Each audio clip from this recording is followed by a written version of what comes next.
We are live. How is everyone? Hi. So, Amy, I'm drinking my Balvenie right here. A nice Balvenie. Can you hear me? Can she hear me? She can hear you, but she can't. Okay. That's okay. Oh. Amy Goldschlager asked what we are drinking. So We are telling her. yes, I'm drinking a Founders Underground Mountain Brown. It's an imperial brown ale brewed with Sumatra coffee aged in bourbon barrels. It's quite good. 11.9%. Wow. I'm drinking Balvenie. Yeah. Oh, yeah. Amy says she loves Balvenie. Yeah, I can see her. Yeah. And I'm fanning myself. I just tweeted this. If you see me fanning myself, I don't have a temperature. I'm just hot because my apartment is still heated. I can't turn the heat off. I'm hot as hell. You know? My fan doesn't reach all the way from my bedroom to here.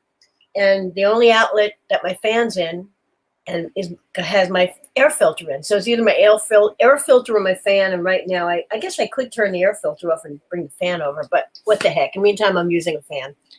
So that's what's going on here. Oh, old school. That's that works. Right. And it makes you look like a movie star. You have the wind blowing your hair. Yeah. So far, I'm okay. I need one hand for this and one hand for my liquor. Teal Glenn says, "Hi there, scary folks. Are we that scary?" Can you guys see? I can see that. Can they see it? Daniel, can you see the? I cannot see the. Oh, okay. So yeah, on the right hand side, Daniel. If you click comments, you should be able to see that. Comments, I can see that. Yeah. Oh, he's on an iPad. It might be different. Oh. For those who are tuning in now, we're probably not going to officially start until 10 after 7. We're just kind of hanging out right now. Wait, Eugene, what are you having for dinner? What are you making? Is there a porg behind Matt? Eugene wants to know. It's not a porg. This is cousin Beaver. Oh, I remember porgs. This is a blue heron. This is heartburn from Lorraine. Oh boy. And then this is Connie the condor. They're all here for the reading. So and here's my my frog purse or my toad purse. It was a gift. It's a giant tick. No, it's actually a poor no stuffing toad, lacking stuffing. It's only the front half of the toad. What was that, Daniel, that you had there? It was a little mummy. A mummy? Nice. A mummy? Oh, that's cute. Yeah, it's possible that. Oh, here's Jack. Jack the jerk might show up.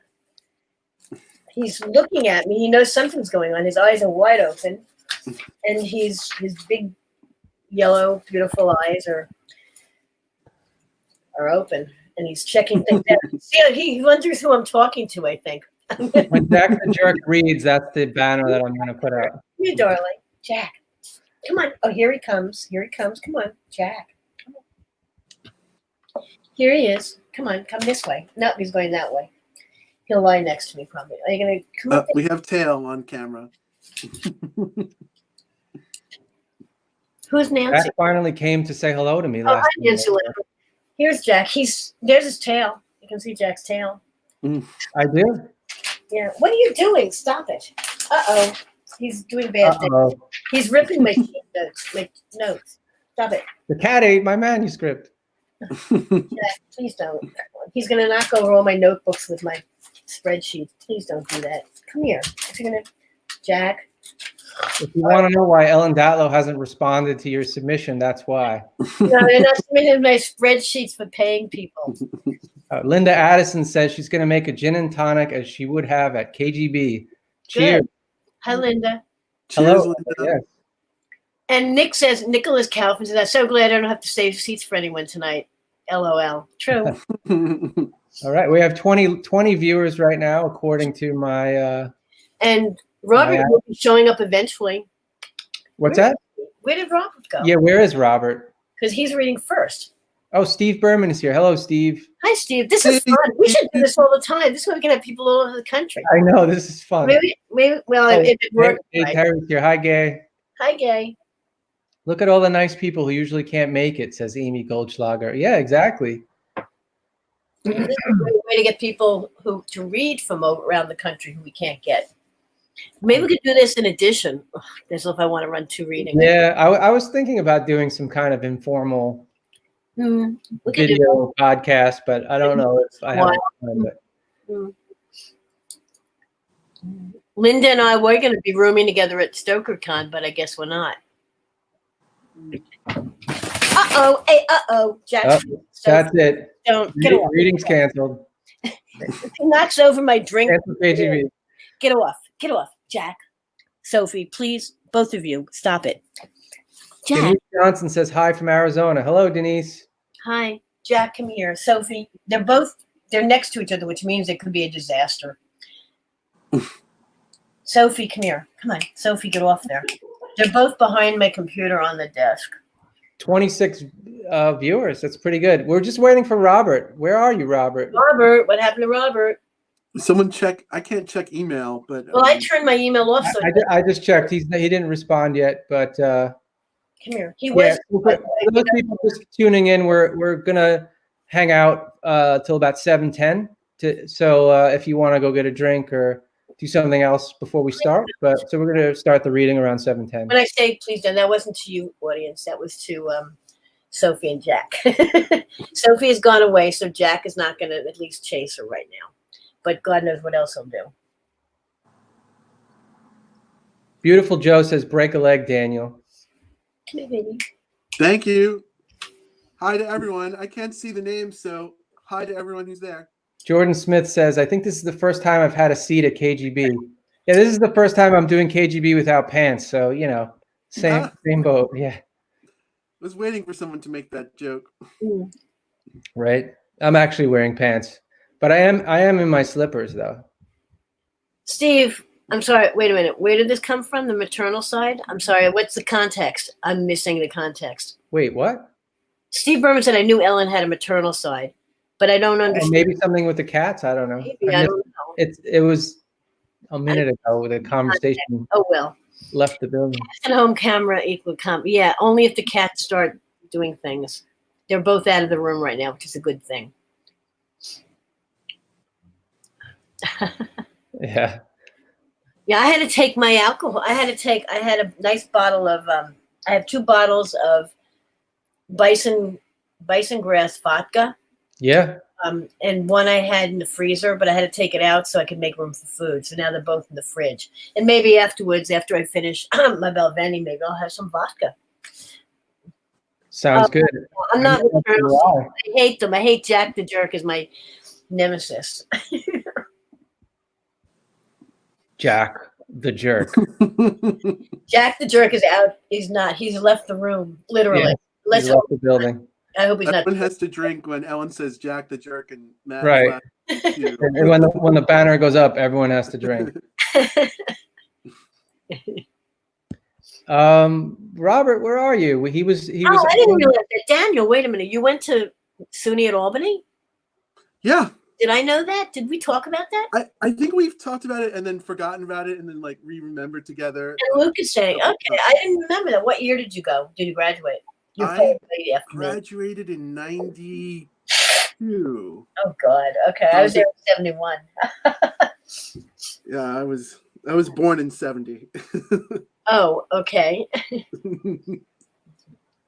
But yeah, they have a reading series. They do? Check in with Albany. There's David in. David McCall. Oh, David Rivera. He says, I need a Baltica. Yeah. You want some like medium to crappy lager, then you'd be just the same. Someone said, not sure that's true. What are you responding to? Carol, but I'm not sure what she's responding to. Or who, but it doesn't matter. Sometimes, it's like the random. Yeah, there's actually, so between the time that we speak and then the time that it goes live on YouTube, there may be up to a 30-second delay. So it could be the comment is not relevant to okay. Bombay, okay. Is what yeah. Hi, Greg Green in Nashville. Hi, Chris Dykman. Fries. Oh my God, you're making homemade French fries? Send them over. I think I once made homemade French fries, but it was too much work. I'd rather buy them. Okay. Yeah. So we're just waiting for. Robert. Well, we did tell him we weren't going to start for a few minutes, so maybe that's why he went away. I don't know. I told him to be on. Mm. Well, we can always start with Daniel. Okay. No, I'm sure Robert will be here. We'll be back. All right, I'm gonna just step away from camera really super quick in case. Okay. All right. Put me on deck, then I'll have a bathroom break and be ready to go. Okay. Go on. Sounds good. So for those how many people are watching now? 29. Nice. Hi to everybody. So Hello, everyone. Oh, we have more comments. Let's see what everyone's saying. Devin Poor. Hello, Devin.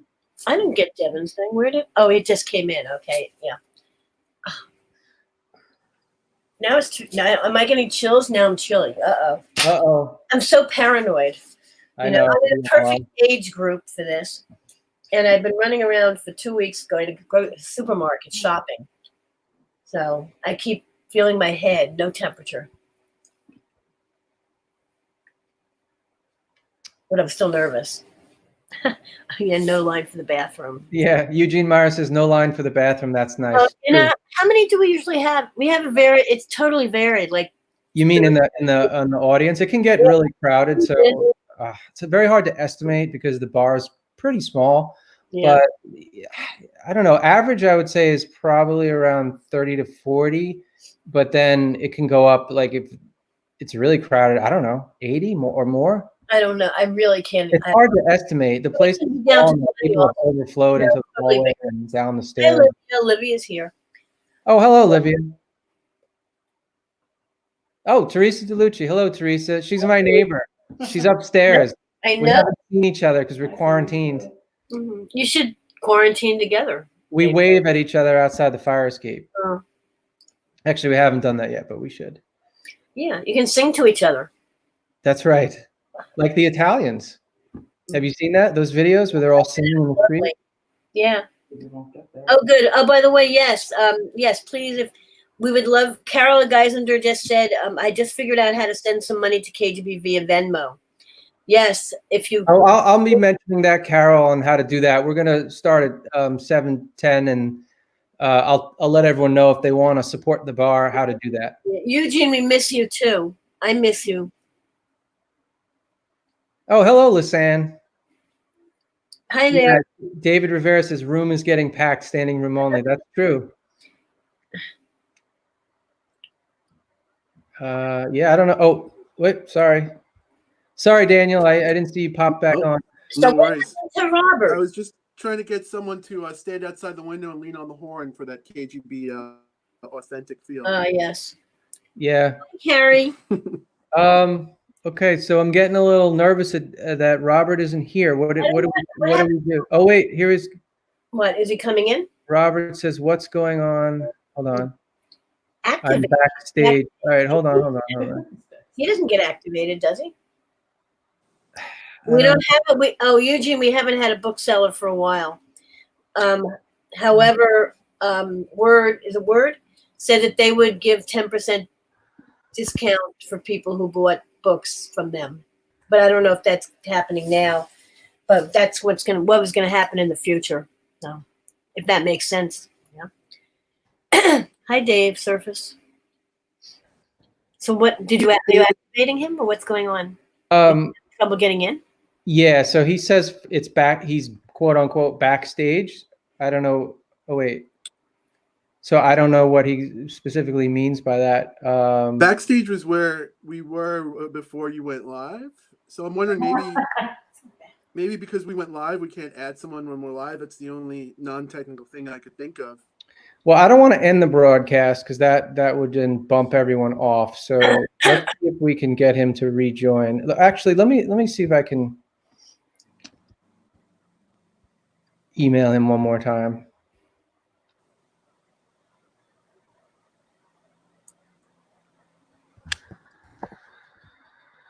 Technical support live.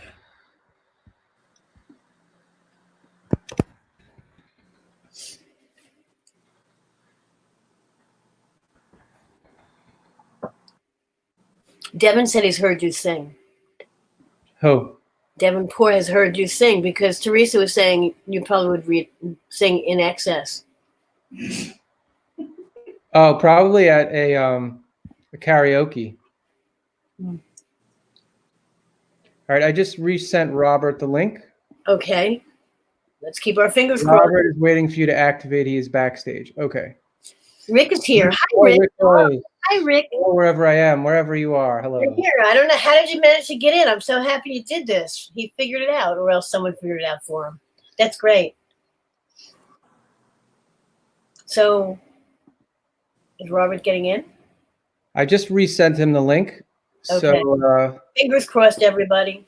fingers crossed. I really don't want to have to disconnect the. I know. All right. Sorry for the technical difficulties. This is the very first time we've been doing. Oh, there he is. Where? It worked. Great.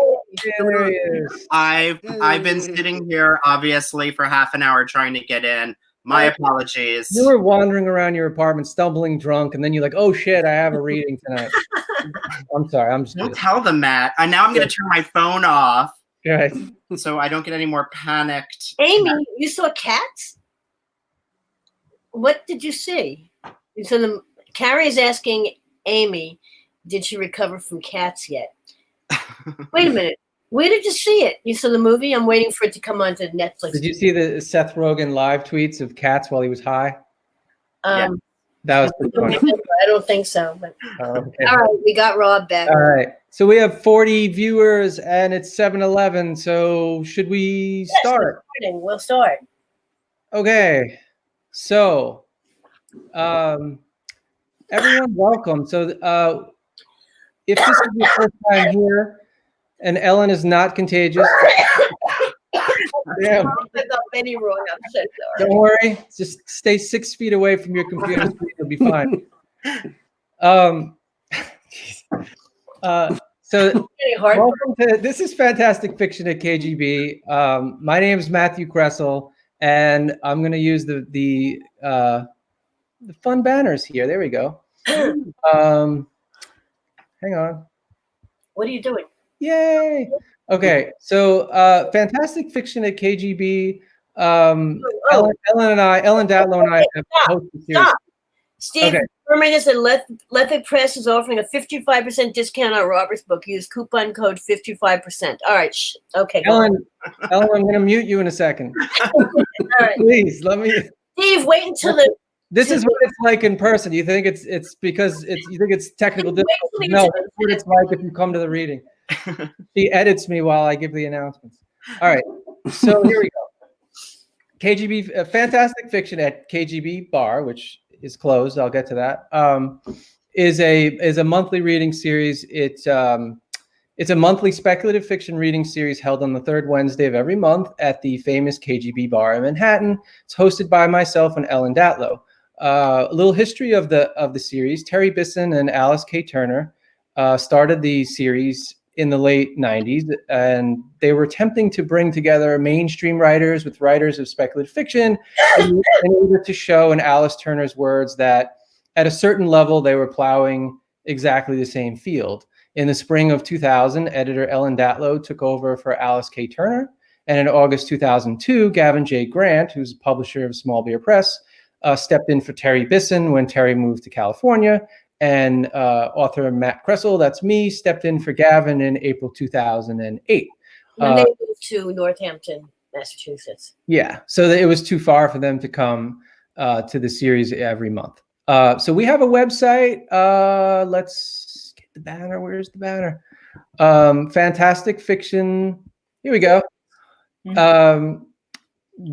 We have a website. It's kgbfantasticfiction.org, and we have a mailing list. So even if you're okay, obviously we're not at the bar tonight, but even if you can't come to the bar ever, we have a podcast. So we record every episode, every reading, and we put it on a podcast. So if you go to the website. My wife just shut the light off behind me. If you go to the website, kgbfantasticfiction.org, you can subscribe to our mailing list. And then we also have podcasts that you can listened to going back to, I believe it's 2014. So we have 6 years of podcasts of readings.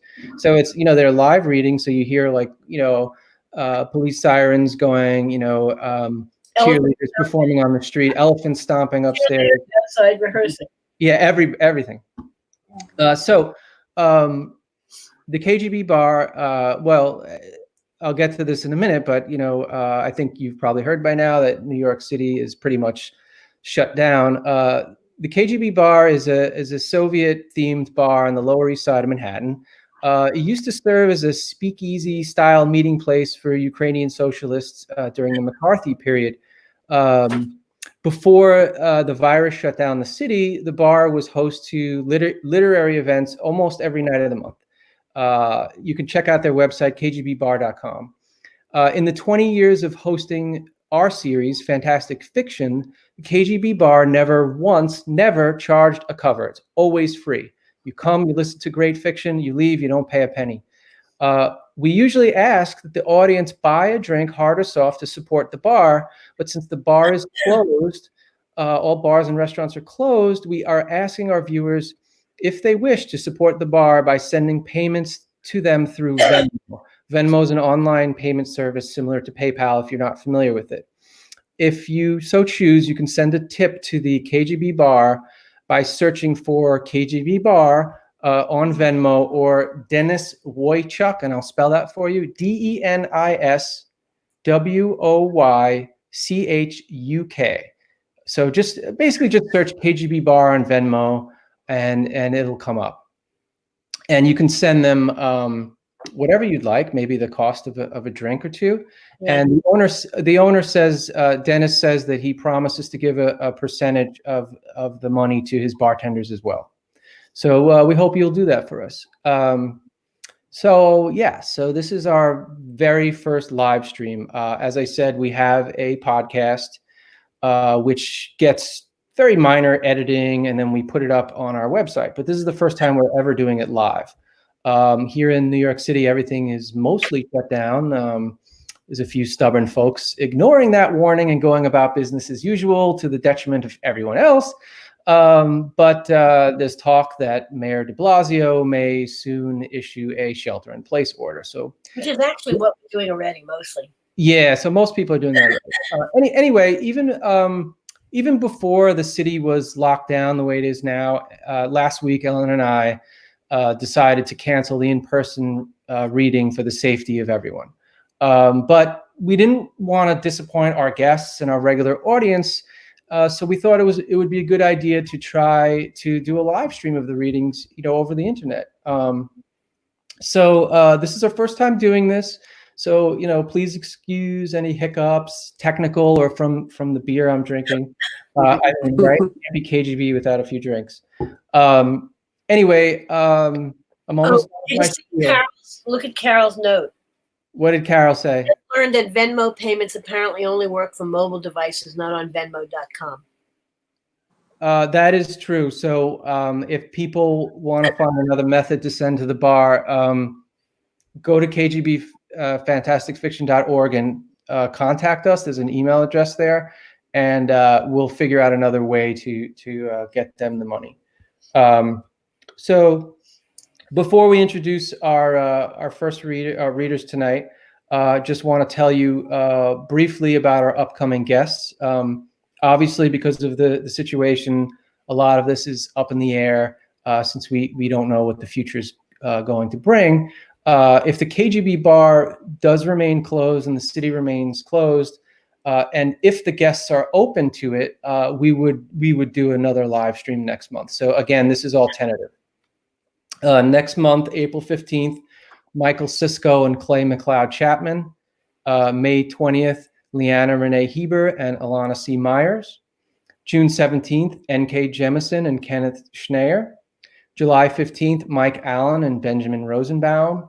August 19th, Michael Liebling and our favorite guest, TBA. September 16th, Livia Llewellyn, who I saw was on the scroll before, and Craig L. Gidney. And October 21st, Laird Barron, and TBA is going to be reading again. Well, that was the tentative Joe Hill, I think. tentative Joe Hill, but we can't say that. You just said that on a live stream. Now everyone's going to show up. We didn't commit yet, so we don't know.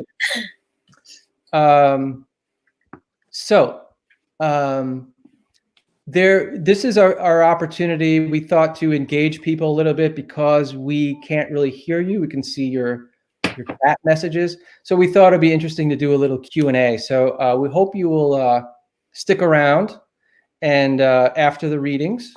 Robert Levy's going to read first. Then we're going to take a 5-minute break and then come back. And then Daniel Braum is going to read.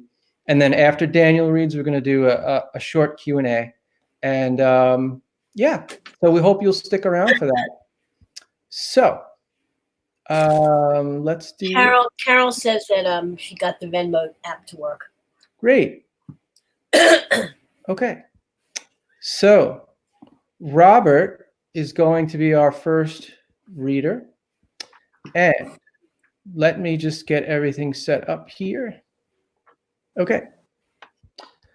Robert Levy's novel, The Glittering World, was a finalist for the Lambda Literary Award and the Shirley Jackson Award, while shorter work has appeared in Black Static, Shadows and Tall Trees, The Dark, The Best Horror of the Year's Best Gay Speculative Fiction, and more. Anaïs Nin and the Grand Guignol. Did I pronounce that correctly? No, you did wrong. A Guignol. It worked for me, Matt. Guignol. Guignol. Thank you. Remember? Yes. Guignol.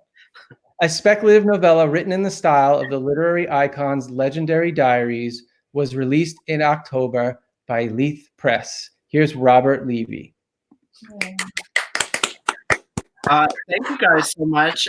Thanks to Matt and Ellen for having me. Thanks to Daniel for reading with me. Lovely people all. I'm really excited to be doing this under unfortunate circumstances, but life goes on as best we can. So here I am. I'll try to set this up really quickly. I'm going to be reading from my novella, Anaïs Nin at the Grand Guignol, which unexpectedly is about Anaïs Nin at the Grand Guignol. And if you don't know who Anaïs Nin is, she's a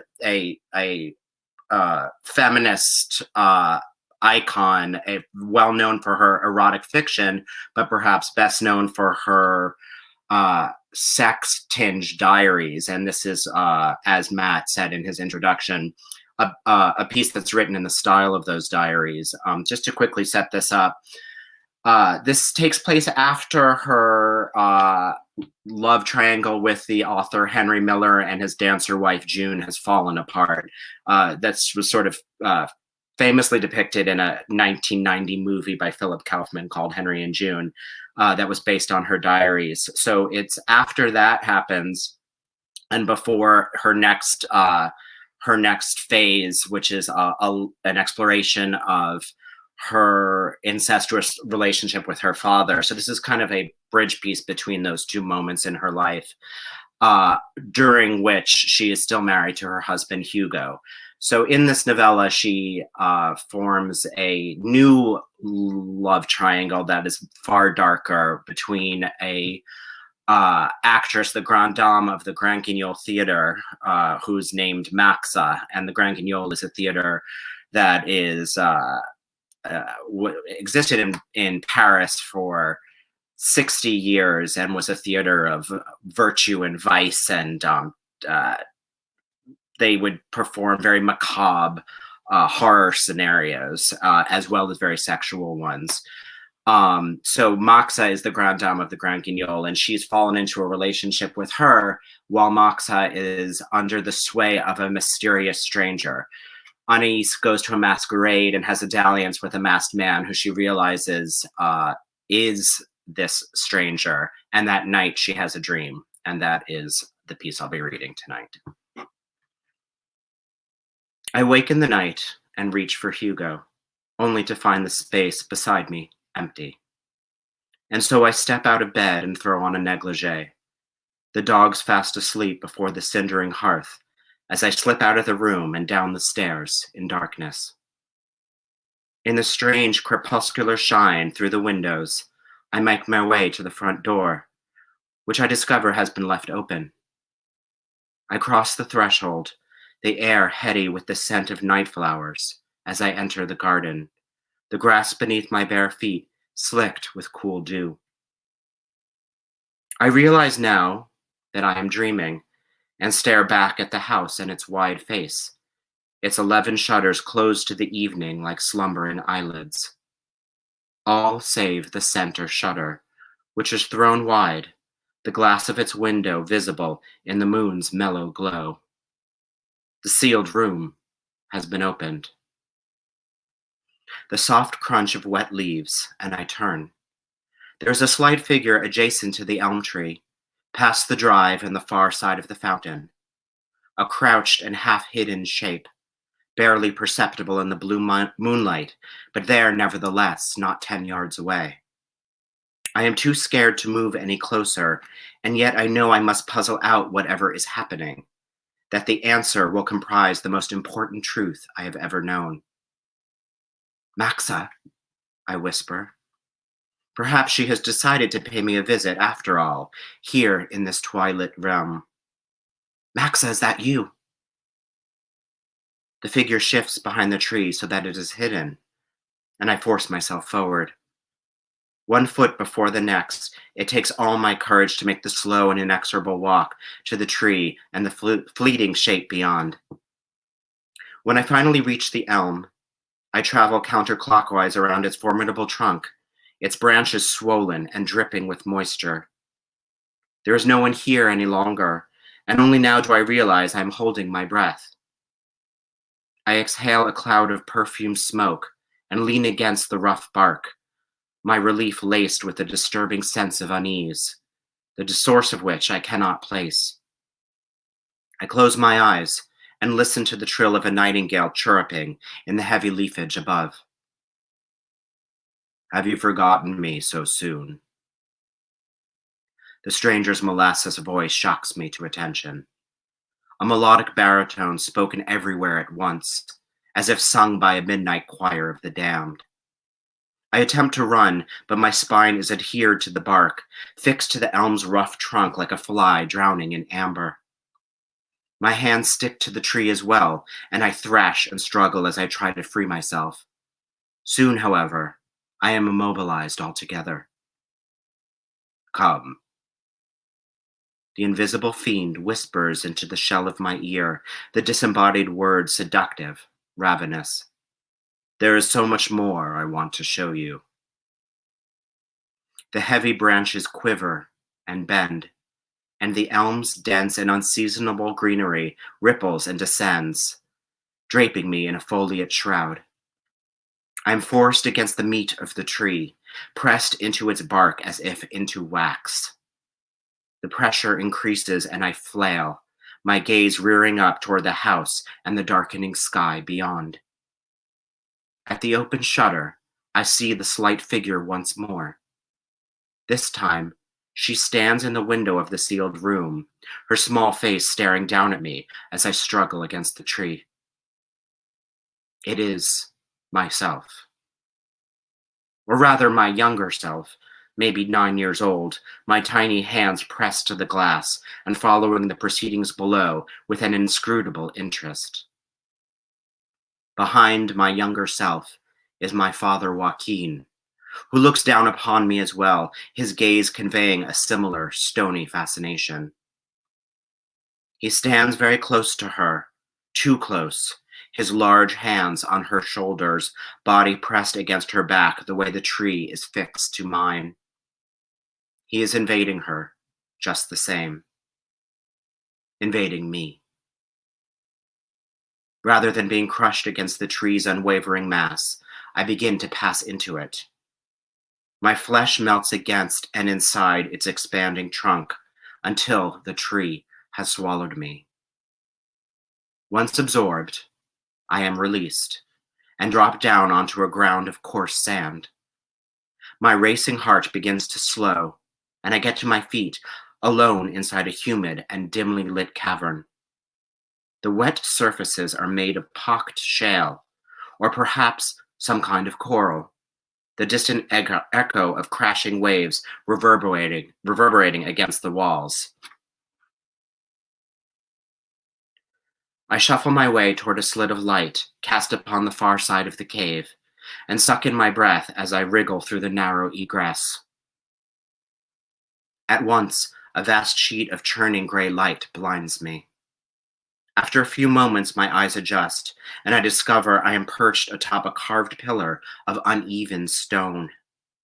The slab rises from the bed of a flooded grotto, the puckered bowl of craggy earth coated in gauzy mist and molded from an eroded cliff face over what must be untold millennia.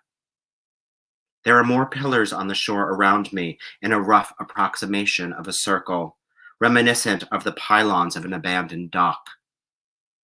A large wave crashes over the enclosure, the impact sprang upward in an angry fan before spilling out and away, back to the rocky shore and the sea beyond. Above the smell of the salted sea is another scent, that of incense, and I become lightheaded with the holy aroma of sacred space. Another crash, and I throw my arm over my face to shield myself from the empty water. The tide recedes once more, and when I steady myself again, I find I am no longer alone. Roosted upon the other pillars are a collection of unmoving figures. 2 or 3 dozen of them, women mostly, though there is a man or two scattered among them. Of varying ages and shapes, every one of them bound with their hands clasped behind their backs, all naked and frozen in the formal poses of classical statuary. They are all blindfolded, eyes obscured with the same tattered material used to bind their hands, the dirty cloth tied in crude knots. One of them is standing while another is seated, a third crouched, yet another curled onto her side in a fetal position. All are motionless. The roar of the sea, the screeching of famished gulls wheeling overhead, and the battered headland is alive with a charged menace. The anticipation is broken by a low blast. The blare of a ram's horn, or the keen of an unknown animal, the sound skirls over the encircling cliffs. A shadow appears at the slim parting in the cave walls, long, gloved fingers extending and emerging to take hold of the rock before the towering shape appears. He is attired in the dark, loden skins of a sea creature, a dreadful hooded face beneath coiled horns, an uneasy commingling of human and animal. It is the man from the masquerade, Max's tormentor, and now my own. He strides toward me in his patchwork armor of ambergris and black leather, and whether to call him man or beast is of little consequence. I decide he is either a thing that was once a man, or perhaps a creature in the process of radical evolution, soon to become something untended by Mother Nature herself. I think to leap from the pillar, only to find that my own hands are bound behind my back. I am also naked as well, and aside from the absence of a blindfold, I could be any one of them, another bound effigy set out upon a rock as if in sacrifice to Poseidon himself. His narrow yellow eyes focus upon me, and I look away, down at the spot between my feet, where I would stare when I was a child, and my mother would berate me, furious at whatever fresh shame I had brought to her doorstep. The creature nears, calcified feet clopping like hooves over the wet stone, the snap and crunch of shells and rocks and mermaids' purses as he rears up and leaps with ease to the adjacent perch. He lands with a hard thud of bone upon rock and takes hold of one of the frozen women by the waist. Only this woman stiffens, resisting his grasp as he pulls her closer. Her feeble effort to squirm free causes him to smile, a flicker of the cruelest face of humanity in his delight. His hands, which I had thought sheathed in a shiny black material, are in fact formed this way, fingers hooked like deadly talons. He slides one of them down her stomach through her dark thatch of pubic hair and between her bare thighs. My eyes return to her face, and I know this woman. It is Maxa herself. She is fixed in a paralyzing rictus, her anguished expression familiar from the Guignol. Release her at once, I command, my voice weak and unassuming. His smile widens at my lackluster demand. Why would I do such a thing? She is luxuriant with feeling, is she not? As am I, he says, the taut animal skin at his crotch straining as he grows engorged. She chose to join me, to become a part of greater things. Surrender to a sensuousness realm that overflows with a dark voluptuousness, the same way you have given yourself to me. I chose no such thing, I say, with as much volume as I can muster. And if Maxa made any sort of pact with you, I can assure you that she was unaware of the terms. I chafe against that which binds me, but my ties fail to loosen. What are you? I ask. Are you man or demon? Are you both? What am I to make of you? He smiles once more, and my blood runs cold, naked skin turning to ice in the suddenly frigid wind. I am many things, he says, many things to many people. He leaps across our divide and lands beside me with a hard thud that shakes the stone beneath my feet, the smell of his animal musk commingling with that of the sea, the same intoxicating admixture that captivated me earlier at the masquerade. It is a continuation of the very same exchange of pleasure and pain, a danse macabre performed as a pas de deux. He can find me anywhere, at any time that he desires, and this dance will continue as long as he wills the music to play. What is it that you want? I whisper. Tell me, and it shall be yours. Only let Maxa free, I beg of you. You know what it is I want. His hand caresses my breast, my skin prickling as he presses himself against me. Slick, wet fingers travel down my body to my pelvis until he finds the moistness between my legs. I want the light inside of you, sweet Anaïs, as I once craved the light inside them. And he sweeps a hand toward the cliffs and the statues dotting the shoreline, all the many bodies forever suspended in their disturbing tableau. You sought this very same annihilation, he continues, his words a menacing thrum. The sky darkens with clouds, voice accentuated by a heavy rumble of thunder as a storm rapidly approaches from the sea.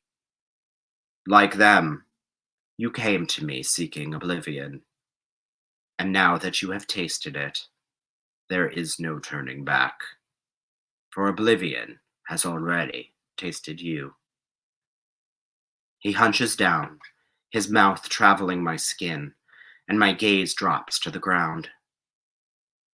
There upon the sand lies a scattering of shards, and it is only once my eyes focus that I recognize them as the fragments of a sculpture, the shattered remnants of one of the women.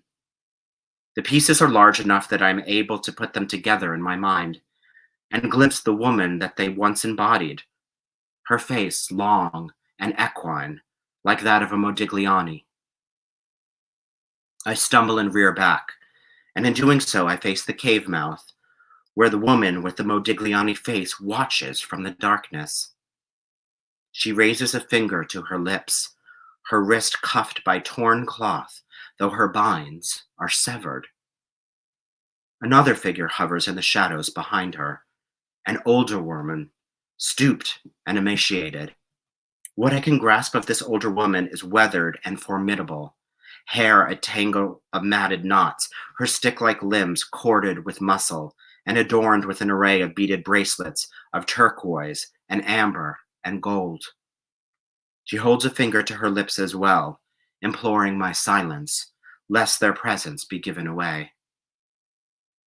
I shift my body toward Maxa. Her blindfold is gone now, and she raises her head high, cheeks glimmering in the overcast light. Her once obscured eyes are sewn shut, wisps of silver thread at her temples. Her jaw drops open and continues to lower, unhinging to an inhuman length so that her mouth becomes its own vast cave. As I watch, she emits a savage cry of terror. I awaken in my bed, a scream upon my lips. Shuddering and cold, I place my hand upon Hugo's back, his bare shoulders still shimmering with glitter from the masquerade. I want to wake him so that he can hold me and comfort me, tell me that my terrifying encounter was only a dream. Only a dream, but not a dream alone. A dream also tells the truth, the same way fiction tells the truth, once it is distilled from reality. The same way I use this diary and my emotions and experiences as the foundation for my stories. Indeed, there no longer seems to be a difference between dream and reality, between fiction and real life, as the barriers between realms are shattered one after the next. Soon, the sun will rise over Louveciennes, over the city of Paris proper, the whole of the continent and the waking world as well. Come morning, I must have a fresh resolve, must make myself into a new form of creature. This new being must be capable of resisting the embrace of my would-be tormentor, of vanquishing this brute birthed out of a vast and wine-dark sea, lest I succumb to the unknowable depths of his nightmare realm. And if I write this new resolve into being, it becomes a kind of truth itself. In order to transform my very life, the diary must turn grimoire. I must become my own sorceress at last. I cling tighter to Hugo, who can do nothing to help me whatsoever. Now, only I can save myself. Thank you. Unmute me. Oh. Thanks, guys. The audience will be applauding now and throwing tables over. Oh my God! Virtual applause. I'll take them. Yeah. Cheers. Really good. So don't forget, Steve Berman said that you can get the book at a 55% discount from, I guess, ordering through his site, his website. I lost the notice. Where did that go? Steve, can you mention it again? Anyone? Yeah, Oh, here it if you want to put up the URL, I could put it up for everybody. It is 55% discount on Robert's book. You use coupon code 55%. So I guess you go to the Lethe Press website, I'm guessing. I'm guessing too. Or maybe maybe Steve will tell us. So everyone's snapping and clapping together. So terrific. Yes. So that's great. So we're gonna take a little. Oops, I guess I should look up. We're gonna take a break for about 5 minutes, so you can replenish your drinks and tip the bar, and use the restroom and anything you want. So okay, Teresa says, I've been waiting to hear this read live since last year. Cool. Aww. And everyone's wahooing and clapping and applause. So that's great. So we'll see you, and we're gonna take a break. Matt, are you going to put our break thing? There we go. Are you going to put the candle on or not? Yes, I'll put the candle on. All right. I'm going to mute everybody.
in the pandas.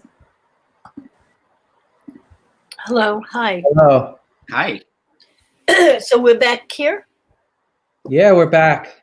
Oh, all right. All right. And we're on? We're on. Oh, okay. Hello, everybody. I'm here to introduce Daniel Braum, who is the author of the short story collection, The Night Marchers and Other Strange Tales. Also, The Wish Mechanics, Stories of the Strange and Fantastic, and the Dim Shores Press chapbook, Yeti Tiger Dragon. His third collection, Underworld Dreams, is forthcoming from Lethe Press in 2020. The Serpent's Shadow, his first novel, was released by Cemetery Dance eBooks in 2019. He is also the editor of the Spirits Unwrapped anthology from Lethe Press. Please welcome Daniel Braum.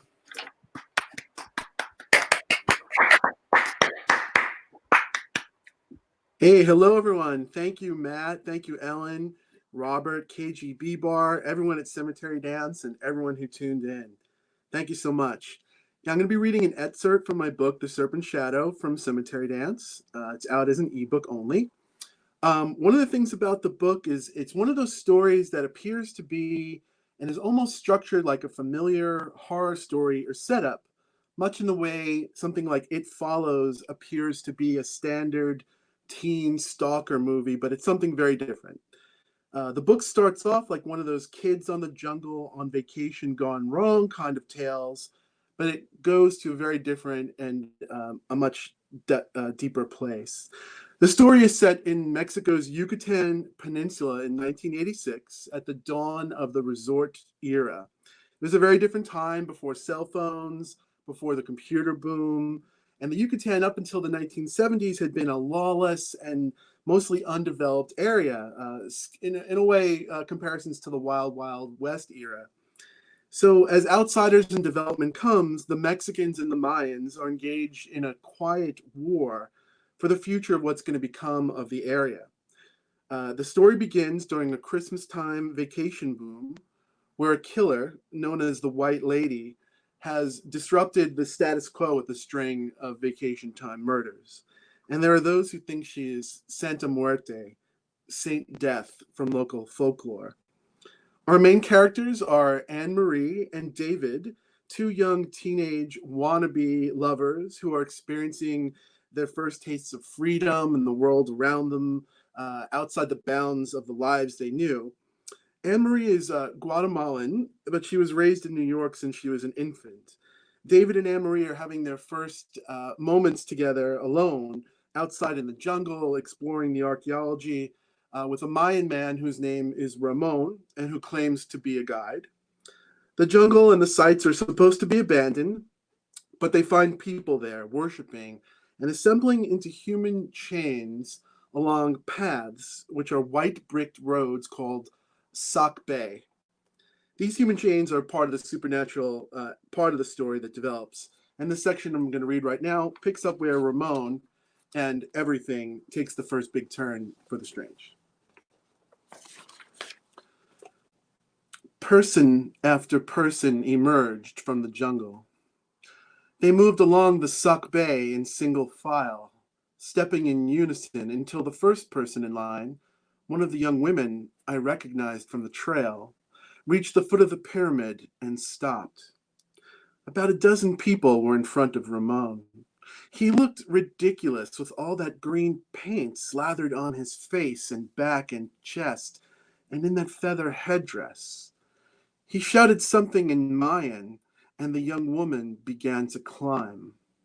The line followed her up the steps. People kept filing out, one by one, feeding the procession. I had no idea how far it stretched.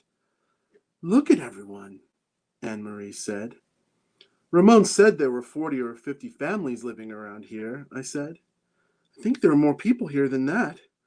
Come on, let's just split, I said. We can go down the other side. Why would we want to do that? Anne-Marie said. They're sharing this with us. We should be honored. If you're going to bail, just go ahead. That stung. She was fascinated by their ceremony, and my first reaction was to run. I took her hand and squeezed it. This was my last chance to play it safe. I knew this was danger. Scared as I was, I did want to see with her. I was just, looking out for you. I don't need looking out for, she said. We watched a line of people move up the pyramid. After a few minutes, the young woman from the trail reached the final step. She climbed onto the pyramid top, walked past us to the temple, and disappeared inside without acknowledging us. 6 or 7 people followed, exactly the same way. The next person, another young woman, followed and stopped right outside the temple. The next stopped an arm's length from her. Ramon was the next up. Green paint from his face was in his stringy hair and headdress. With a smile and a nod, he directed us to stand in the line. Anne-Marie complied and moved to an arm's length away from the last person. They had left room for me. Ramon nodded, directing me to stand next to her. I didn't move. Anne-Marie looked at me with unabashed confusion. I didn't want to see her expression turn to disappointment, so I shuffled into line next to her. Satisfied, Ramon strode to the temple opening and disappeared inside. And he called out in Mayan from inside the temple. Everyone responded by joining hands. The woman just outside the temple held the hand of the person standing just inside. Anne-Marie was hand in hand with the Mayan girl next to her. She held her other hand out to me. A Mayan guy was next to me, his arm outstretched and his hand open. His other hand grasped the hand of the girl on the step below him. The chain of people continued down the pyramid, across the Sauk Bay, and into the jungle. "Come on, what are you waiting for?" Anne-Marie said. I had a feeling that something was about to happen. That nagging feeling that I had forgotten something was back, spreading uneasiness through my bones. I just knew that if I joined hands with everyone, I was going to be a part of whatever it was. And I yearned for it. As strange as it was, I yearned to be a part. I put my right hand in the hand of the guy on the step. His hand was strong and was no stranger to hard work. He held on to me as if he were gripping an important tool, and he kept adjusting his grip as if he were afraid he might accidentally lose hold. Then I reached for Anne-Marie's hand with my left. Her fingers closed around mine, and a chill of excitement ran through me. I stood there in the line, not knowing what to do with myself, like during one of those moments of silence at an assembly back in high school, or a silent prayer in temple. I was never able to focus on what I was told to or to pray. My mind would always wander and run wild like it was doing now. I thought of how the guy's hands sort of felt like Dad's, and how much it meant to Dad bringing us on vacation. I thought of Anne-Marie standing outside the club last night, of her leg against mine when we were sitting outside the Rune at the hotel. I watched the smile on her face slowly growing as she watched me. I thought of how good it felt to be close to her, how good her skin felt. I wanted to feel her chest against mine and her arms wrapped around me. She blushed, and a big smile erupted on her face. I smiled too, and a laugh escaped me. She attempted to chastise me with a stern look, but the blush never left her face. I looked to the sky and listened to the breeze rustle the treetops, to the insects and the birds, and the sound of the people on the stairs shuffling in place. I had been sure something was going to happen when we all linked hands, but nothing had happened. A little pop resounded from inside the temple, barely audible above the everyday noises. I felt more than heard it. I thought someone had opened champagne or something vacuum sealed. I listened for it again and heard a faint hiss, like air escaping a tire. Then Ramon screamed. The guy holding my hand squeezed tight. The chain of people tugged, and we all lurched toward the rectangular door. Ramon yelled. A horrible smile spread on the face of the woman next to Anne-Marie. My arm spasmed. I felt a shock in my right hand. The jolt shot through me and out my left hand. As quickly as it had come, the sensation had gone. I stood there trying to recall the feeling in my body, but only an echo remained. I wondered if I had really felt anything other than Charlie horse from standing with my arms up. The hiss grew louder, then abruptly stopped. Ramon let out a tortured cry, all trace of his excitement gone. The woman standing just outside the temple stumbled backward and fell, pulling the person inside down with her. The woman next to her tried to keep a hold in her hand, but she fell too, and their hands came apart. The line shifted. Everyone lost their handholds. Ramon stepped outside the entrance, his form and flailing arms a green blur, only visible for a flash before he stumbled back into the dark. All along the chain, people were letting go of each other and breaking their silence. The sound of their tense conversations joined the din of the jungle.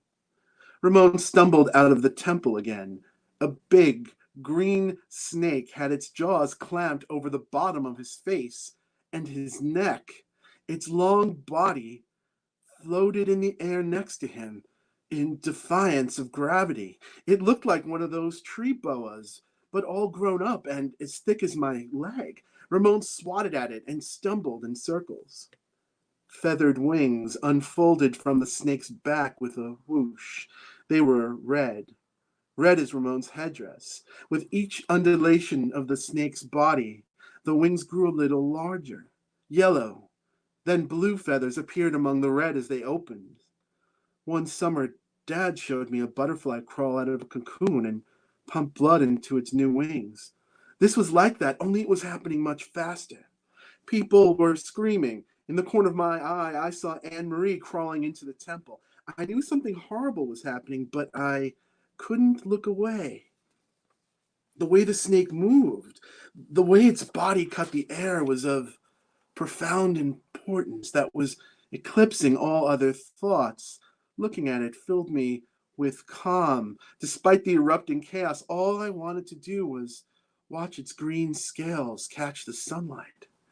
The two women who had fallen crawled to their knees and bowed their heads in prayer. Another woman spun with Ramon, ignoring his muffled cries as she tried to dance with him.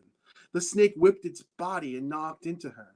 She lost her balance and stumbled backwards over the edge of the pyramid. Ramon's hands found the snake's head and tried to pry it off his face. A rivulet of blood ran down his neck, a red-gray streak in the sweat and green paint. As he struggled to free himself, the snake's wings extended fully. The symmetrical arc of bright red and yellow and blue feathers began to vibrate, then became a grayish-purple blur that buzzed and clicked like flying fish we had seen this morning. The snake rose higher. Ramon's feet lifted off the pyramid top. The whirs and clicks intensified as the snake struggled for altitude. Then it opened its mouth and let Ramon drop. He fell to his knees, clutched his face, and flailed his other arm blindly. The thing hovered above him with its head facing me. I didn't get the sense it was seeing me, or could even see at all. Its eyes were solid black, and struck me as something that belonged to a deep-sea creature, or something that lived in the dark. Ramon let out a sob and cried, "Why?" The snake lunged at him. He rolled to avoid it. It snapped at the space where he had been a second ago. Then it snapped at the air wildly. The inside of its mouth was black, unnaturally black. The black of space, I thought. The space between the stars. A loud hiss was coming from its open maw. Something about the horrible sound brought my wits back to me, and I backed up and lowered myself onto the first step of the pyramid. I wanted to run for cover, but I found I still could not look away. The snake flew in small circles above Ramon, gracefully moving through the air like a fish through water. Tendrils of black smoke trailed in its wake. The smoke was wafting from its body and floated sideways, not up like smoke should. The hiss grew louder. Patches of skin on the snake's back were turning black. It twirled and corkscrewed and rose higher. Black patches on its belly were crackling and bubbling. I thought it was burning, but there wasn't any fire, only the black eating away at it and the thick smoke that lingered too long in the air. A long piece of skin starting at its head peeled away and fell off, exposing muscle and bone. The two women who had been praying sprung to their feet and tried to catch it. They leapt into the air, reaching for the snake, ignoring its lunges in their direction, but they only captured handfuls of emptiness. Skin fell off its head and tail and back, but it continued snapping and lunging, even though its bones and half its skull were exposed. With a mighty heave, it thrust itself skyward, but its buzzing wings went still, and it stopped rising. Feathers crumbled to dust. Black patches spread over the last bits of green scales. It jerked and rolled as it fell, a withered black shape against the sky. Then it was only black dust raining down on the pyramid, coating Ramon and the worshippers and me. I carefully stood and approached the temple to find Anne-Marie. Ramon looked up at me as I passed him. His face was marred with gashes. Tears and blood were running down his face. I'd never seen such a defeated look before in my entire life. The man was weeping. Everything about him screamed confusion and pain. I felt eyes on me. Anne-Marie was standing in the rectangular opening to the temple, watching, cool as could be, Ramon's loose-leaf binder tucked in the crook of her arm. The two Mayan women were looking past Ramon and I to her. Framed in the square doorway, she looked magnificent and regal. She was just Anne-Marie in her hiking clothes, but she surveyed the chaos with such poise. Standing there like that, it wasn't hard to imagine her as an image from one of those stela come to life. I don't know what went wrong, Ramon said in between deep, heaving sobs. I did everything right. The woman looked to him, then back to Anne-Marie, their eyes open wide and fixed on her. Santa Muerte te llama, Anne-Marie whispered. Saint Death calls you. She had spoken so softly, so quickly, I wondered if she had even said it at all.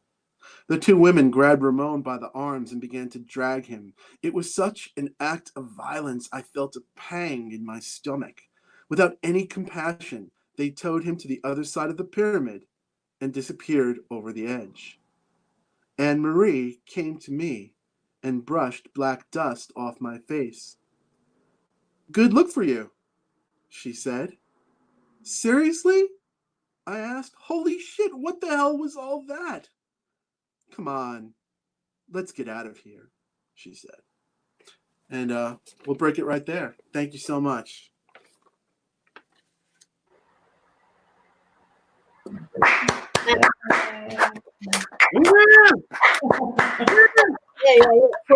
Right.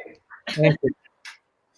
Thanks, everyone. So you can order, so I assume people can get your book from Amazon and from Cemetery Dance directly, or what? I think it's available as a Kindle for 99 cents at Amazon. That's good. Okay. Yeah, it's the best place. I don't think you can get it from Cemetery Dance site, but some other online booksellers. But the best place and the cheapest place right now would be, as Ellen said, through Amazon. Yeah. Okay. Sounds good. There's the link down there. Thank you. Yes. Yeah. Well, thank you both for those amazing readings. So we're going to do something that we don't actually do at the actual Bar. KGB bar. Oh, that's good. Yes, have my matches here ready, but I keep dropping. I guess I've had too much to drink. So we're going to ask you guys. I'm gonna ask you guys some questions, and then after that, I think we'll open it up to the live chat and see if anyone else has any questions. So I thought we'd start with Robert. Robert, can you tell us how you came to write about Anaïs Nin, and what is your history with her, and what is it about her that interested you? Sure. The simple answer is that I saw the movie Henry and June that I mentioned earlier when I was setting up that excerpt. It came out in 1990. It has the claim to fame of being the very first movie ever with an NC-17 rating.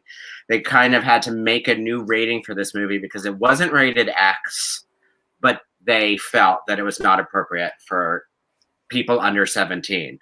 I was under 17 and I loved it. And it had a really, kind of profound effect on me. It is a lot of, it's about a woman. It's actually about a woman who, there's a lot about Anaïs Nin that is very different than me. She was this kind of, she was a banker's wife and was torn between a life of bohemianism and creativity and artistry, and drawn to all of these amazing artists. And she is a kind of Zelig-like figure in that sense, that she knew so many people like Henry Miller and Artaud and just an endless amount of creative people over her whole life. She knew virtually everyone. Kenneth Anger, all sorts of fields. But she always had this tension of whether to live her life as one of stability or to take the leap into the unknown. And I think that's something that anyone, certainly any young artist, can kind of relate to, and I certainly did. But beyond that, she was someone who was very much exploring her sexuality, and as a 15-year-old, that was certainly something that I was doing as well. So to see this movie in a movie theater that was about queer people and was inclusive in that sense was a real revelation for me, and for the younger folk that may be watching, that wasn't so common back then whatsoever. Beyond that, I just have always really liked her writing a lot, and she's not a genre writer, but she writes about sexuality in a way that makes it feel like it has a sort of frisson of electrical energy that reminds me of a lot of the best genre fiction, where it's a heightened reality, if you will. And that was something else that I really responded to. I'm a big fan, and I obviously did a lot of research beyond just being a fan for a long time to do this novella, and I came out the other side even more of a fan. So, okay, cool. Why did you choose to place an author not usually associated with fantasy or horror in a genre piece? That's a good question. I think, it's funny because Anaïs Nin, and I sort of alluded to the Grand Guignol Theater before, which was a theater that would sort of like, their goal was to titillate through either sex or horror. And what they used to do is have these little one acts where they would go back and forth, like 10 to 15 minute pieces, and they would go back and forth. It was called une douche écossaise, which means a hot and cold shower. So they go hot, cold, hot, cold, hot, cold, and it would produce a really powerful effect on the audience, where they would be sort of like drawn in and then repulsed, and drawn in and then repulsed. And I kind of wanted to create that effect through the novella. Anaïs Nin was actually a regular patron of the Grand Guignol, and her first night out with June Miller, Henry Miller's wife, who she was devastatingly attracted to, was actually at the Grand Guignol Theater. So I think that was probably the first spark of putting her in that setting. And of course, I'm a writer of dark fiction, so it was kind of a gimme that I would set something in that milieu. It's Jeff Ford wrote like a great story about Emily Dickinson. Oh yes, I love that one. That was also kind of like a touchstone. I love when people, I wanted Anaïs Nin people to learn to like horror through this piece and horror people to learn to like Anaïs Nin. Right. And I love when people do that. And it's all about, you know, it's funny because you mentioned the origin of KGB and how that's just what it's all about. It's about bringing people together who might be from disparate areas and learning to appreciate what other people do and, you know, commingling. So that's what I was going for. That's awesome. So this is your first novella, is that right? Yeah, very first. Yeah. Can you tell us about your experience at writing at this length, and why did you choose this length for this particular project? Sure.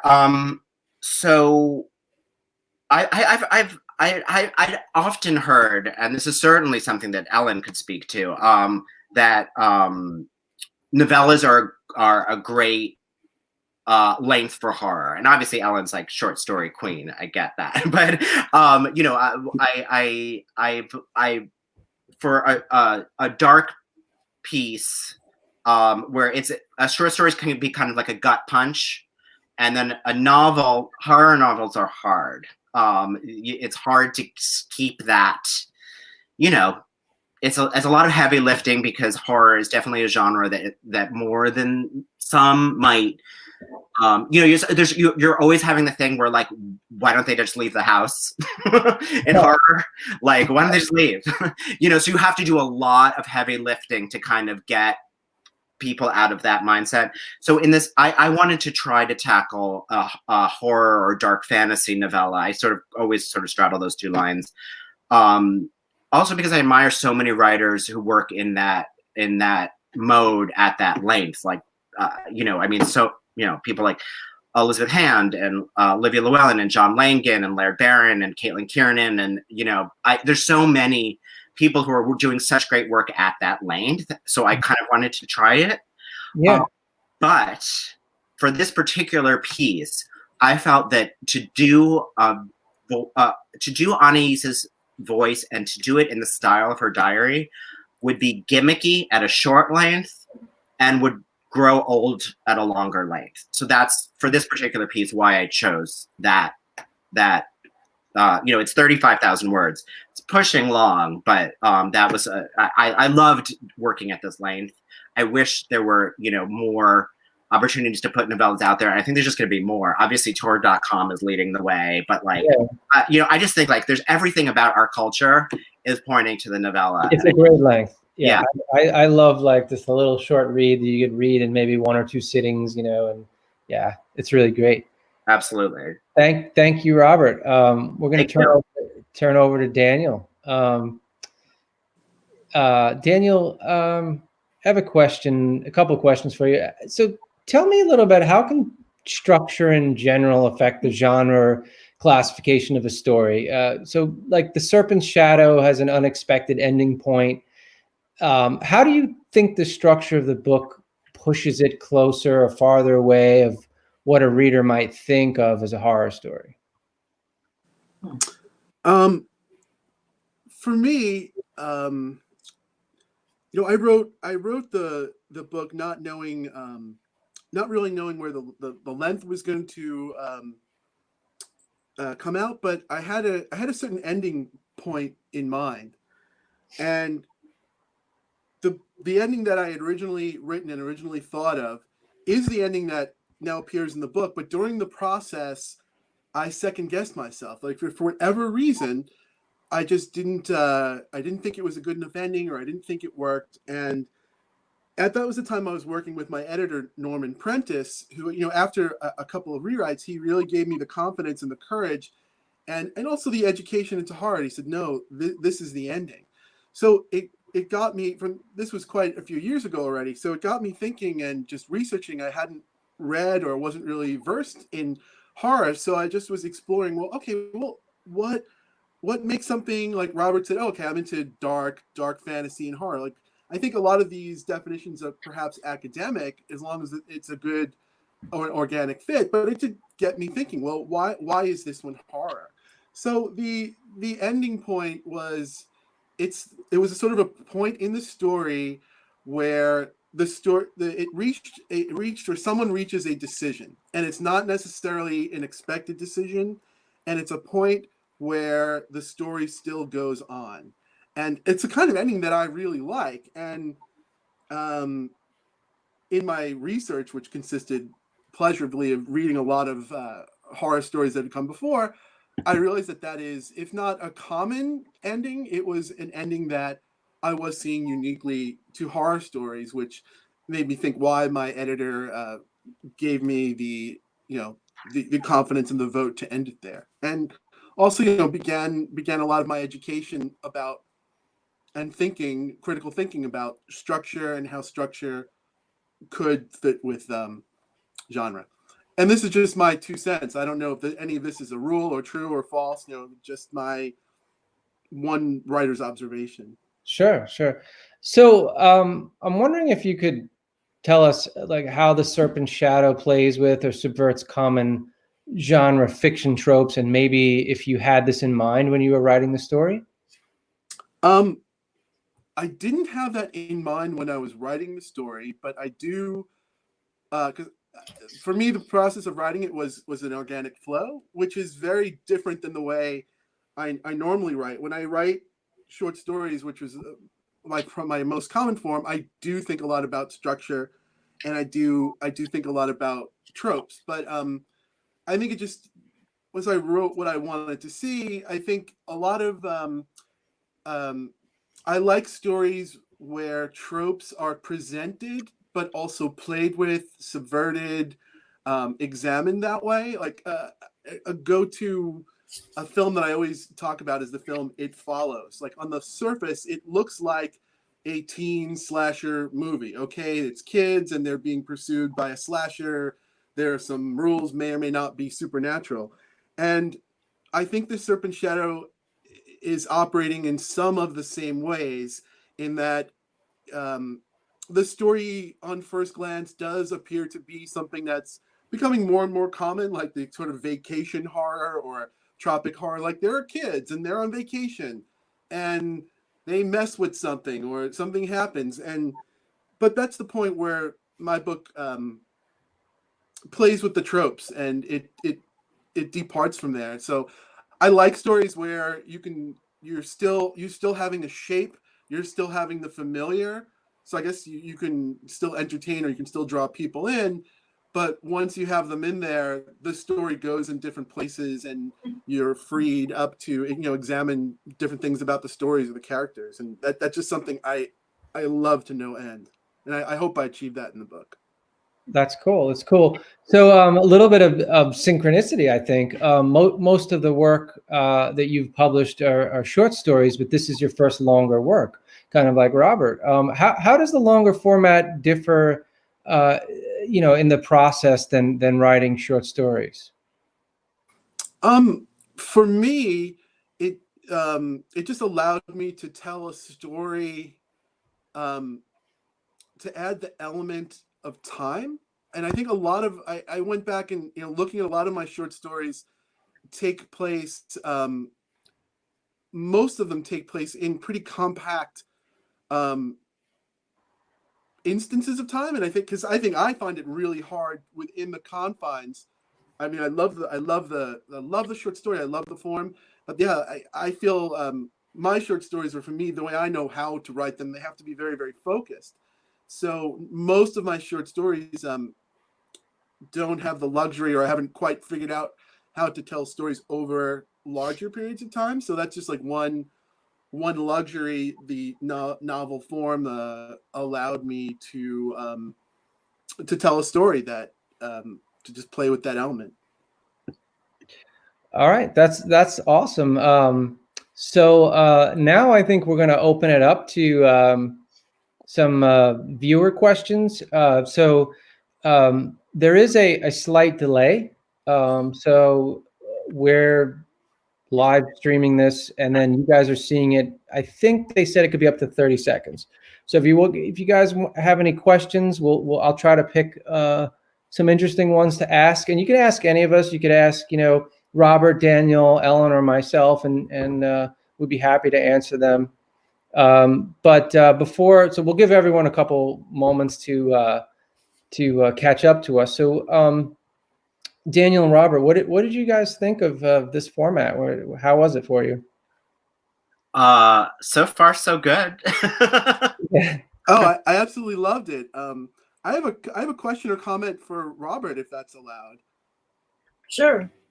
Oh, Yeah, okay. go ahead. Robert, I mean, I loved what you said about how Anaïs Nin's work gives almost like a heightened sense of reality, and I think it put to words something that I observed. What I love about when I see a piece of non-speculative fiction, and sometimes, yeah, the writing or the way that they are approaching an element, it feels like I'm like, is this going to turn supernatural? Because yeah, there's such a heightened state to it. I thought that was just a really a great observation, great way you put it. How did you approach that? How did you approach that on a prose level when writing the book, Robert?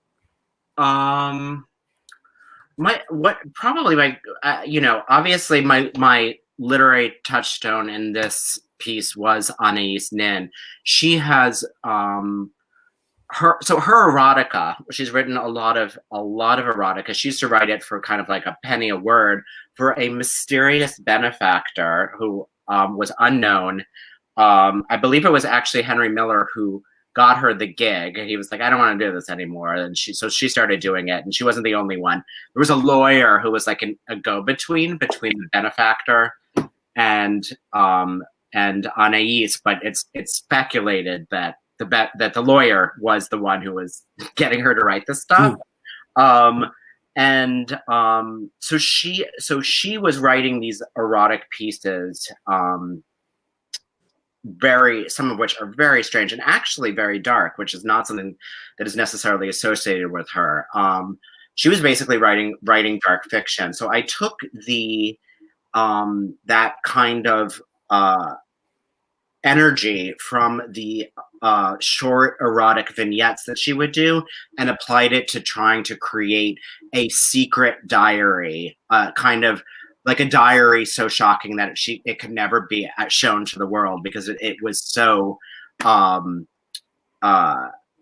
supernaturally tinged that she sort of squared it away.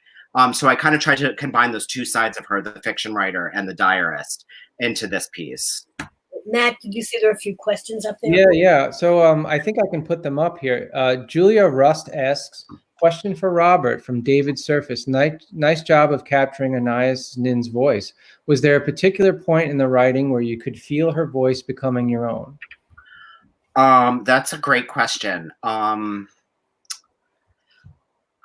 These kind of things are, when you try to write in someone else's voice, some people are really, really, really good at it in general. I don't know. I certainly don't feel comfortable speaking to whether I'm good at it or not, but I did notice that I had to put aside my fear of failure to try to step up to the plate and create something in the voice of someone so iconic.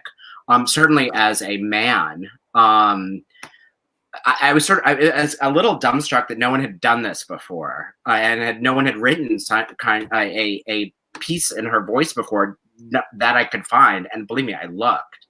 But I almost feel like maybe it was because people were too afraid of doing that. So I kind of had to put that fear aside because the pressure of it was too daunting. So I just read so much of her work. And I think that when you steep yourself in a person's work like that, you can kind of take it on a little bit as a kind of creative amanuensis where you're working their where you're a channel for their vision. And I just kind of imagined what it would be like for her to write a piece closer to what I write, and that was pretty much my process.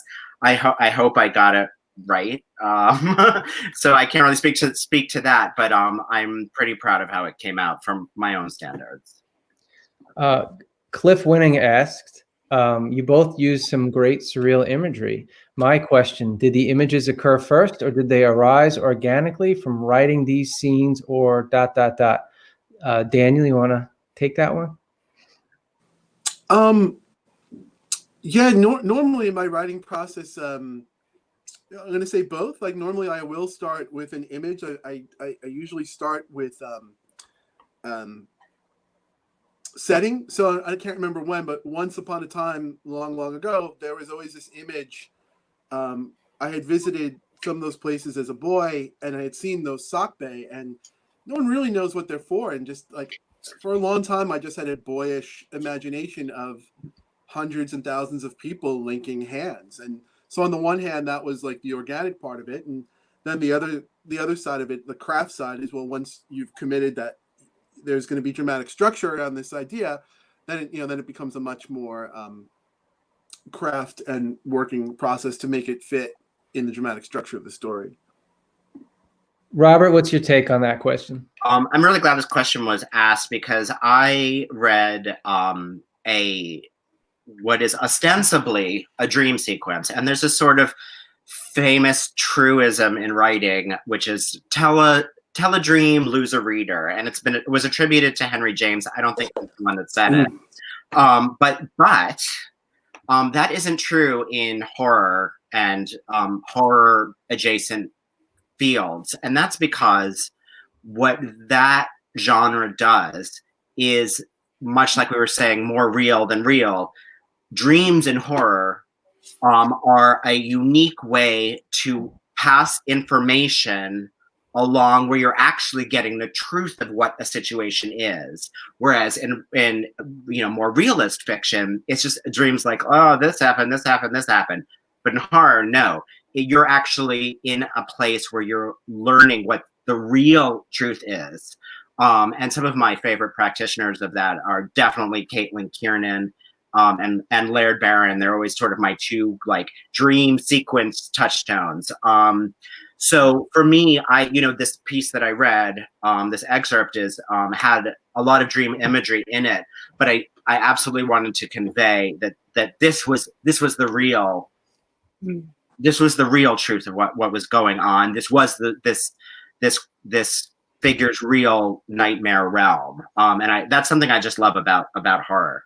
I have to admit that I usually hate dream sequences, not in horror necessarily, but in general. A lot of people do. Usually, I mean, Lucius Shepard wrote one once, and I said, "Why is this in here?"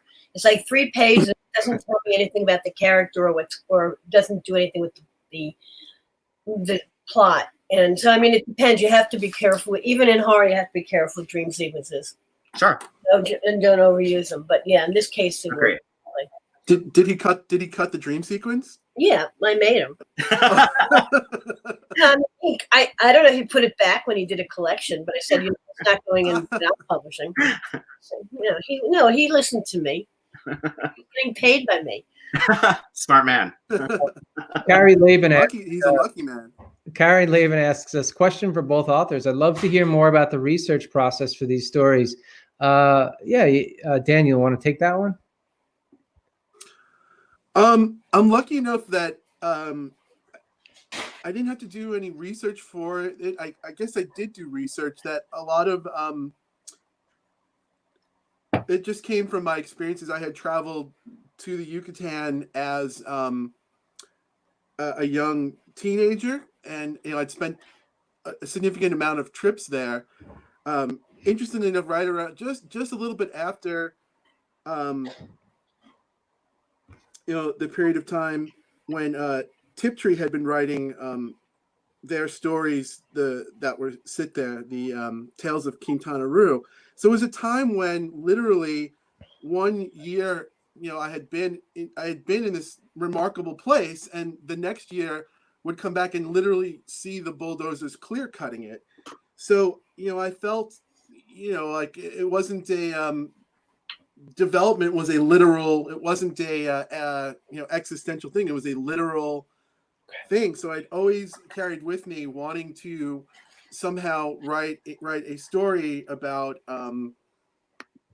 about development and about the both sides of it. So I guess to stay on the question, it was just things that I had drawn from my personal experiences, so I didn't have to do what people think of it as research. Robert? So I talked earlier about steeping myself in her writing, but the one thing that I got to do for this project that was really special was I got to visit her archives at UCLA and hold all her diaries and her personal material, the actual volumes themselves. And what a lot of people don't know about Anaïs Nin, she was French Cuban, but she wrote in English, and she lived in America for a very long time, certainly for basically like, you know, the second half of her life. But even earlier, my novella takes place in 1933 when she obviously was in Paris, but she was writing in English then. So I could actually read it. I only took high school French and barely remember it. But so to hold all those things was just extraordinary. I kind of couldn't believe that, you know, I just, you know, told them what I was working on and if I could come in and do it. And, you know, I was just gobsmacked to the point where it was like, I was like, you know, these diaries are like flaking. And I was like, oh my God, I have to like keep myself from like breaking a piece off and eating it. like Francis Dollarhide in Red Dragon, where he eats the painting. I think you will not eat part of Anaïs Nin's diary. And I didn't. I did not eat part of her diary. Thank you. Mark, that only Matt can.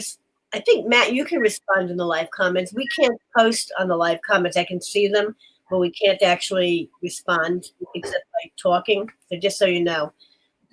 Well, then you can just answer orally, right? I mean, well, no, people making comments, they're not necessarily asking. Yeah, I mean, we'll get to everyone. Hopefully, we'll try to get to everyone. No, you're missing the point. People are saying you're looking at people it. Right? Are saying a lot of things. John Polizano asks, "This is great. My question would be: have you ever had a story or book haunt you long after you've written it?" Either of you want to take that? Daniel? I don't really. I don't know. I hope so. I'd like that. Yeah. What do you think, Robert? I wrote a short story recently. I feel like it happens. For me, it happens the other way around. I'm haunted by something, and then I write about it as a way to sort of exercise that. So usually it's kind of a freeing thing, and I can't think of anything that's happened that way, where I write something and then it haunts me. It usually happens the other way around. Good answer. Good answer. Sorry, I'm eating some plantains. Matt S asks, for anyone who has an answer, I've been away from science fiction and fantasy since 2013. Short fiction is my jam. What authors that have hit the scene in the past few years would you recommend writing short? And then he says, to clarify, who's writing short fiction that you'd recommend reading? I think that's a question that maybe Ellen should answer. Yeah. You're talking about science fiction or fantasy or horror. I mean, I'm more versant in horror than science fiction. So, Matt, I'm not sure what you mean. Do you want to know more about horror? You still there? Or Matt S. This is Matt S. asking. I know. Let's see if he responds. Well, remember, there's a delay, so it may take him a few minutes. Right. Okay. Why don't you talk a little bit about some authors that you think you would recommend? I mean, there's amazing short fiction. Actually, the easiest way for you to find out is you don't have to read my anthologies necessarily, but if you even look at the summaries of the year, even if you just go to a bookstore or something, you can see the people I recommend. I mean, the stories I publish every year in the year's best are often new writers. I mean, this year, I think the book that'll be coming out in the fall, I think I have like at least 10 writers I've never published in a year's best before, and at least two I've never even heard of. I wasn't familiar with. So there are always new, really great horror writers coming into the field. And by looking at these best of the year books, that's actually the easiest way to discover them, I think, in one, lump. Rather than me just shouting out names, I feel kind of weird. Yeah. There's some people are here, like Livia Llewellyn is here. Yeah, some people are actually here that you'd recommend. Horror stories. Ina E asks, Daniel, you talked about working with an editor. How do you know when to trust someone's feedback? That's a good question. I'll actually, I would ask both authors tonight how they would answer that. Well, I would like to, if you, Matt, if you're comfortable answering that question, you know as well as anyone. Why not answer it? I would love to hear your thoughts. I think like when taking advice from an editor, it's the same thing as taking advice from a writer's group. It has to ring true to what you're trying to do with the story. There have been times when an editor has given me feedback and I'm like, oh my God, I completely disagree with this. This is crazy. I'm angry. And I flip a table or something. And then I go for a walk and I come back and I'm like, no, they were right. They were right. It was my ego. So, but basically is if it aligns with what you were trying to do, I think that's fine. Generally, anything Ellen says, I trust. Yeah, I mean, it's kind of like when you're working with a person, you learn to trust them based on their reputation a lot of times. But it's generally, it's more of just an instinct of feeling that it aligns. Like if it makes the story better, if you're like, oh, you know what, that's a point of view I didn't think about, and that would actually improve what I'm trying to do. So yes. But it's also a back and forth. I mean, I don't think I usually make demands of my authors. I mean, if I'm working with someone on a story that I know I really like and want, I will make suggestions. Sometimes those suggestions are more pushy than other times when I think that it really is important to the story to do something different. But it's a back and forth. I mean, it should be a back and forth process. If an author pushes back about something, we each need to persuade the other which is going to make the story better, what's going to make the story better. I mean, it's not my ego on the line. I think that's a danger with writers/editors, editors who also write. I mean, they have to put their egos aside and put their writing style aside. I mean, I have known cases in the past where overbearing editors who are writers wanted to rewrite someone's work. And that's not your job as an editor. You have to separate. If you have two hats, you have to get one. Either I'm a writer now or I'm an editor now. You can't do the same thing at the same time. You can't rewrite someone's story. They have to rewrite it, or they should be rewriting it. Yeah, and I think that's a skill too, because I see that in our writers group that you have to kind of sense what the author is trying to do, not what you would do with the same idea, and then you have to figure out how you can best help them tell their story, not the story that you would tell. Yeah. I Matt, what you said rings true to me. No pun intended. I think for me, it's when you have that ring, like when I received the advice from my editor, it was like this internal confirmation, like, oh, okay, it's confirming. It's giving me courage to do what was originally intended. So for this particular project, it was a no-brainer. It was a huge relief. I haven't had. I'm also feeling very lucky for the opportunity to work with an editor. I haven't had that very much at all. So I think I think it's to be in touch. If it's an optional thing, to be in touch. With your instincts, and even you, Matt, you mentioned flipping the table and getting mad. I think strong reactions both ways, even if that it's right, but even if you feel really angry or if you feel resistance to it, sometimes you can explore that as well with some time. That's always sound advice to let go of one's ego and be like, hey, I have an opportunity to work with an editor. How can I examine that? The total flip. You have to be true to your own voice too. You have to be careful that you're not losing your voice by being over edited or shopped or whatever. I once had a story where an editor, a lot of my style is not to explain the supernatural, and I went back and forth. I had an editor once, it was very well intended, but wanted every instance where the supernatural was was putting in the explanation every time, and finally, through the conversation, I had to be a back and forth of explaining hey, I know you're trying to put the clarity in here, but all this non-clarity is not intentional, and that could be my fault as an early writer. If the story has to succeed and it has to work, just on that particular experience there. Yeah. Yeah.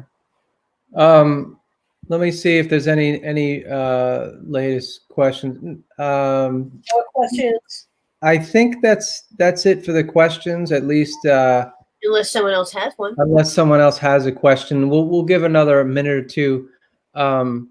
But I just want to say, like, you know, this went better than I expected.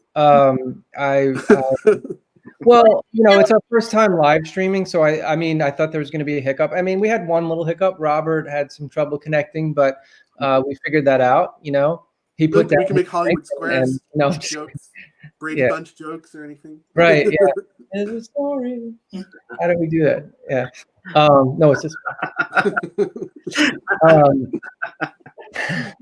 But no, I think it went smoothly, and you know, hopefully we won't have to do this next month. Right. Hopefully the situation will improve, but if it doesn't, then we will do this again.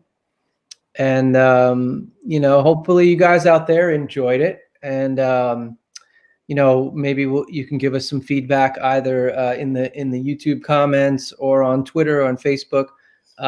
So yeah, our website is kgbfantasticfiction.org. And, you know, you could subscribe to our mailing list there. We send out just a couple emails a month reminding you of the upcoming readings. And like I said, we have a podcast going back about 6 years. And no photographs this time. Sorry. I took a couple of photos of the screen. I want to like send us, you know, selfies or something. Right? Oh, that's right. Linda's on the West Coast, kind of, so she's drinking 3 hours earlier. 2 hours earlier, yeah. It's not even 6 o'clock, Linda. What are you doing? Hey, it's, you know, you got to make your quarantini. Yes, nice.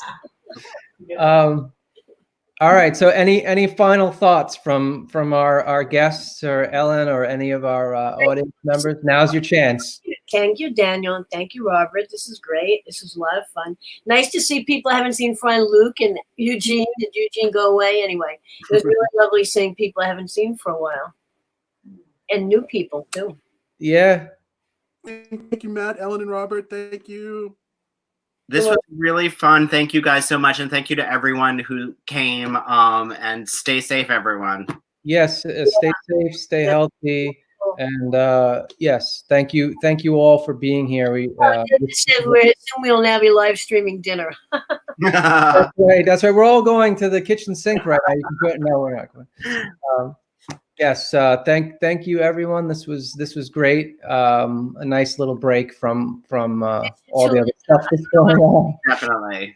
All right. I think that's it. I think we're going to end it there. So yes, kgbfantasticfiction.org.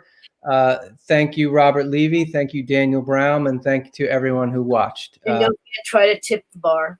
Yes, and tip KGB bar on Venmo if you can. Okay. Thanks, everybody. Bye. Bye. Bye. Bye.